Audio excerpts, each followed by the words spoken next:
Como vai ficar o julgamento dos embargos de declaração na revisão da vida toda, tema 1102 no STF? Será que os novos ministros, André Mendonça, Cristiano Zanin, vão poder votar? Como será que eles vão se posicionar? Vem comigo que eu vou mostrar tudo nesse vídeo. Eu só preciso que você se inscreva nesse canal. Se você não me conhece, eu sou Nakamura, professor e advogado há mais de 11 anos, sem nenhuma reclamação ou advertência na UAB, e você pode pedir uma análise completa, seja da revisão da vida toda ou de mais de 10, 12, 15 revisões possíveis no WhatsApp 44 99868 3378 ou no escritório de Brasília 61 98522 0420. Por menos de um salário mínimo, você pode mudar de vida. Vem comigo, pessoal, e você pode ganhar R$100 por cada cliente que indicar. Entre em contato no 44 99868 3378, mesmo que você não seja cliente. Cada cliente que você indicar para a gente e nos contratar, você vai ganhar R$100 na sua conta. É isso mesmo. Pessoal, não podemos esquecer quem votou a favor ou contra na revisão da vida toda, porque diante disso é que nós vamos conseguir fazer um panorama do julgamento dos embargos de declaração. Claro que tivemos um fato muito importante, a aposentadoria do ministro Ricardo Lewandowski. Então, vamos acompanhar passo a passo para você entender o raciocínio. A revisão da vida toda recebeu 6 votos favoráveis e 5 votos contrários. O entendimento está sendo aplicado em processos em todo o país. Beleza. Você já sabe o que é a tese da revisão da vida toda. Eu só quero que você saiba aqui. Quem votou contra e quem votou a favor, né?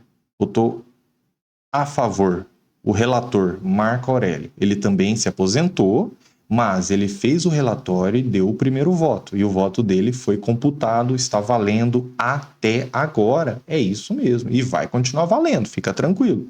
Então, beleza, primeiro voto favorável. Depois, o voto divergente foi apresentado pelo ministro Nunes Marques. Aí, quem que votou a favor dos aposentados? Marco Aurélio foi o relator. Edson Fachin, que eu tive a honra de ser aluno na minha pós-graduação do Instituto de Direito Constitucional e Cidadania, IDCC. Eu sou especialista em Direito Constitucional, entre outras diversas pós-graduações. Carmen Lúcia também votou a favor. Rosa Weber, Ricardo Lewandowski e Alexandre de Moraes. Guardem esses nomes. Doutor, mas é o seguinte, desses que votaram a favor, o Marco Aurélio e o Ricardo Lewandowski já não estão no STF. Como que vai ser a votação dos embargos de declaração? Continua acompanhando. Quem que votou contra, então? Dias Toffoli, Roberto Barroso, Gilmar Mendes, Luiz Fux e o ministro Nunes Marques. Ok. Já que estamos falando do ministro Zanin, né? Quem que indicou cada um dos ministros do STF? Só para a gente desenhar esse panorama na nossa cabeça e ver se é possível antecipar alguma coisa diante de cada presidente. Gilmar Mendes, 2002, foi indicado pelo ministro Fernando Henrique Cardoso. Ele era chefe da Advocacia Geral da União. Ele é o ministro mais antigo. Ricardo Lewandowski, que se aposentou por vontade própria, antecipou sua aposentadoria, né? Ele entrou em 2006 por indicação do Lula. Ele havia sido juiz e desembargador do Tribunal de Justiça de São Paulo. Então, juiz de carreira, concursado. Ministra Carmen Lúcia, também em 2006, foi indicada pelo presidente Lula. Antes de ser ministra, ela atuou como procuradora do Estado de Minas Gerais, também concursada. Muito bacana, né? Então já temos aqui, Gilmar Mendes votou contra, Lewandowski a favor, Carmen Lúcia a favor. E mais um do presidente Lula, Dias Toffoli. Foi mais uma indicação do Lula, entrou no Supremo em 2009. Toffoli era chefe da Advocacia Geral da União quando foi indicado para a vaga. Toffoli votou contra. Então, vai guardando. Tem indicado pelo atual presidente que votou contra e tem que votou a favor. O presidente Dilma, em 2011, indicou o ministro Luiz Fux. Ele foi juiz, desembargador do Tribunal de Justiça do Rio de Janeiro e ministro do STJ, antes de integrar o STF. Então, olha que carreira bacana do ministro Luiz Fux, né? Mas votou contra a revisão da vida toda. Calma que eu já vou chegar lá. Ministra Rosa Weber, atual presidente do STF, que eu sempre que eu posso, eu dou os parabéns pela postura da ministra Rosa Weber. Ao invés de ficar colocando um monte de processo novo na pauta, ela está querendo decidir, ela quer arrumar a casa, ela está decidindo os processos que já estavam pendentes. Isso é muito bom para a população brasileira. Em 2011, então, a Dilma indicou a ministra Rosa Weber, ela que é juíza trabalhista de carreira e era ministra do TST. Também tem uma carreira brilhante, sempre voltada ao direito do trabalhador e do aposentado. Ministro Luiz Roberto Barroso, em 2013, foi indicado pela Dilma Rousseff. Ele atuou como advogado, professor e procurador do Estado do Rio de Janeiro. Votou contra. Ele votou a favor na correção do FGTS, pelo menos, né? Mas na revisão da vida toda ele votou contra. Ministro Edson Fachin, a quem eu tive a honra de ser aluno no IDCC, né? Em 2015 ele também foi indicado por Dilma. Ele era professor e advogado e entrou para o STF. Votou a favor. Então temos também, entre os indicados da presidente Dilma, temos ministros que votaram a favor, temos ministros que votaram contra. Para a gente verificar que às vezes pode não ser tão simples assim. É indicado pelo Lula, então ele vai votar contra. Ou, é indicado pelo Lula, ele vai votar a favor. Calma. Acompanha comigo. Ministro Alexandre de Moraes se tornou ministro em 2017 por indicação do então presidente Michel Temer. Antes de ser ministro, foi promotor, secretário de Segurança Pública de São Paulo e ministro da Justiça. Olha aí, o Alexandre de Moraes. Muito bom. Nunes Marques foi indicado em 2020. Ele foi a primeira indicação do presidente Bolsonaro. Ele integrava o TRF da primeira região quando foi escolhido para a vaga. Olha aí, ministro Nunes Marques. E ministro André Mendonça, em 2021, ele que era chefe da Advocacia Geral da União, né? Ele foi o segundo indicado do presidente Bolsonaro, já atuou como advogado concursado da Petrobras, foi servidor de carreira e chefe da AGU. Então, ele também era concursado na AGU, tá? E foi ministro da Justiça. Aí, o ministro André Mendonça. O ministro André Mendonça, quando ele entrou, ele já foi colocado em uma polêmica processual. Por quê? Porque ele ia julgar um embargo de declaração, sendo que ele não havia participado do julgamento no mérito. O que muito se assemelha com a situação dele e do próprio Zanin na revisão da vida toda. Por quê? Porque chegou agora a hora de julgar o embargo de declaração, mas eles não participaram do julgamento do mérito. E via de regra, o próprio regimento interno do STF diz que o voto será mantido do ministro aposentado. O Código de Processo Civil também fala isso. Mas, logo que ele assumiu, ele já pôde votar nesses embargos. Por quê? Já vou te falar. Vamos ver o panorama aqui. FHC, Fernando Henrique Cardoso indicou Gilmar Mendes, então Lula indicou. Então, Gilmar Mendes votou contra. Lewandowski, a favor. Carmen Lúcia, a favor. Dias Toffoli contra. Então, Lula tem 2-1 a favor, e aí agora indicando o Zanin no lugar aqui do Lewandowski. Dilma, 1 contra, 1 a favor, 1 contra, 1 a favor. Então, Dilma, dos 4 ministros que a Dilma indicou, ficou 2-2.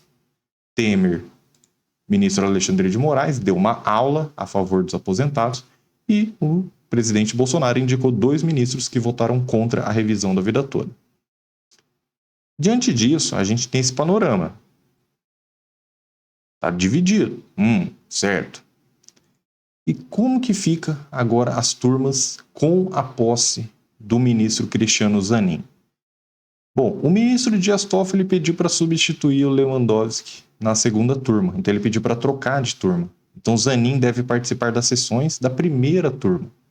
No outro colegiado estão concentrados os processos da Lava Jato, e o ex-advogado de Lula poderia ser constrangido a se declarar impedido ou suspeito em ações da operação. Eu não vou tratar nesse vídeo, porque a gente está falando de revisão da vida toda, tá? Então o Zanin já tomou posse e ele vai ficar na corte até 2050, pessoal. É muito tempo, né? Eu não estou falando nem bem nem mal, tá? Que tomara que ele tome decisões, né, sábias, mas assim, é muito tempo para ficar como ministro do STF, né, gente? Olha aí, ministro Zanin, mais jovem ministro. E beleza, aí tem casos na primeira turma, tem casos na segunda turma. Eu posso até trazer para outro vídeo, mas a gente está falando de revisão da vida toda. Ele está falando que vai analisar o processo, saber qual o tema em discussão, saber quais as partes envolvidas e aplicar o que se diz a lei, porque ele foi advogado, né, de várias partes que estão com processos aí no STF. Ok. Aí lembra, pessoal, que eu falei, né, para vocês guardarem as informações, ó, de quem votou contra, quem votou a favor, e que o André Mendonça, ao entrar, ele já pôde votar em um embargo de declaração, mesmo não tendo participado do julgamento do mérito. Será que isso vai acontecer na revisão da vida toda? Nós, da comunidade jurídica, acreditamos que não. Nós realmente acreditamos que tanto o ministro André Mendonça como o ministro Zanin não vão poder votar nos embargos de declaração. Explico por quê. Quando o André Mendonça votou no embargo de declaração, lá naquele processo, ele mal tinha entrado no STF, já chegou votando. Mas por quê? Porque teve um fato superveniente, teve um fato novo, e isso a lei autoriza. Então, na revisão da vida toda, nós não vemos nenhum fato novo que possa autorizar um ministro que não participou dos debates, que não participou do julgamento de mérito, votar nos embargos. Por isso que o voto dos ministros aposentados terão de ser mantidos. Então, muita gente estava em dúvida, né? Tinha gente contando nos dedos. Ué, peraí, tá 6-5, mas daí 2 que votaram a favor já se aposentaram. Como é que fica? Será que pode virar o jogo? 6-5, 5-6? Não, pessoal. Ao nosso entender, claro que tudo pode acontecer, a gente tem que continuar acompanhando, mas ao nosso entender, não há motivos para o ministro André Mendonça e o ministro Zanin votarem na revisão da vida toda nos embargos de declaração. E se porventura votarem, esperamos que sejam contra os embargos de declaração. Por quê? O próprio Barroso e o Luiz Fux, que votaram contra o pedido dos aposentados, eles podem votar a favor dos aposentados nos embargos de declaração. Explico por quê. O embargo de declaração ele não está julgando o mérito da revisão da vida toda. Eles são questões, né, que o INSS trouxe, mas são questões tão frágeis, tão carentes de fundamentação, que os dois ministros, como bons constitucionalistas que são, podem sim julgar contra o INSS nos embargos. E a gente também tem que ter esse entendimento e esperar que os ministros tenham esse entendimento de que não é porque eu fui voto vencido, então eu vou fazer de tudo para atrapalhar o resultado, vou ficar votando contra, nem nada disso, né? O ministro é livre para votar no que ele bem entender. Os argumentos foram apresentados de ambas as partes. Agora, ao nosso entender, né, os dois ministros novos não podem votar nos embargos de declaração e os ministros que votaram contra o pedido dos aposentados precisam reconhecer que esses embargos do INSS são frágeis, são fraquinhos, não tem como sustentar um pedido desse. Então, tem que ser julgado contra o INSS, mesmo que no mérito eles não tenham concordado com o pedido dos aposentados. É isso que nós esperamos. Diante disso, você que me assistiu até aqui, nós realmente acreditamos que os aposentados sairão vitoriosos, pessoal. Nós, na verdade, assim, nós não temos nem dúvidas, pessoal. Assim, eu não quero também cantar vitória, vamos acompanhando, muita calma e tudo mais. Beleza, eu não quero também, né? Mas assim, juridicamente falando, pessoal, o que pode o INSS alegar que vai conseguir ganhar esse processo? Nada.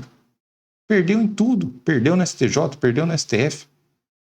No máximo, pode conseguir uma modulação de efeitos, mas mesmo isso eu não vejo motivo para modulação de efeitos. Mas, respire fundo. Olha o que diz Josué. O Senhor disse a Josué, não os temas, porque os tenho dado na tua mão. Nenhum deles te poderá resistir. Não temas. O Senhor está contigo. Que Deus te abençoe grandemente. Quis trazer essa palavra só no final, para você lembrar do que te fez chegar até aqui. Foi a sua fé. Foi a sua crença que o futuro será melhor do que hoje. Tudo no tempo do Senhor. A justiça dos homens, nós temos que lutar aqui na terra. Mas a justiça de Deus, essa não falha. Eu espero que dê tudo certo na sua vida, que você possa receber a tempo. Porque a vitória, eu não tenho dúvidas que a vitória virá. Agora eu quero que Deus te conceda saúde para você usufruir desse dinheiro. Isso sim é o que a gente luta, um recebimento rápido. Muito obrigado e até a próxima.